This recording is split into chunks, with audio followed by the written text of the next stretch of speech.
Habari na karibu Jinsi TV.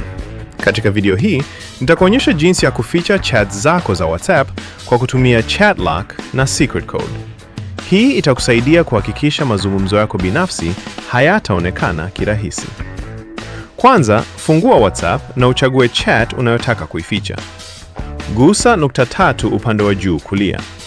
Kisha ingia sehemu iliyoandikwa Lock Chat. Bonyeza Continue, halafu weka password, pattern au fingerprint yako kuthibitisha. Baada ya hapo, chat hiyo itapelekwa sehemu ya Locked Chats.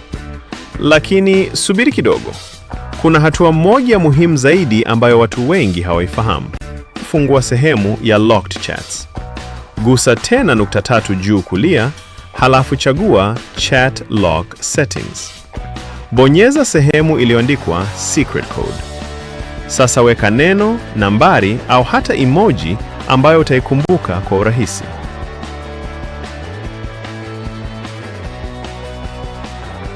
Baada ya kuthibitisha, washa kipengele cha Hide Locked Chats. Kuanzia hapo, sehemu ya Locked Chats haitakuwa inaonekana tena kwenye orodha ya WhatsApp. Hii inaongeza kiwango cha faragha kwa kiasi kikubwa. Sasa, ukitaka kuona tena chat zako zilizofichwa, rudi kwenye ukurasa wa chats. Ndani ya kisanduku cha kutafuta, andika secret code yako.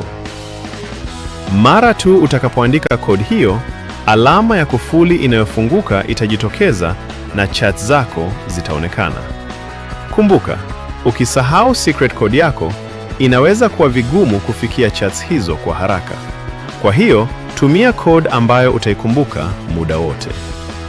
Kama video hii imekusaidia, usisahau kusubscribe kwa mafunzo zaidi ya teknolojia kwa Kiswahili.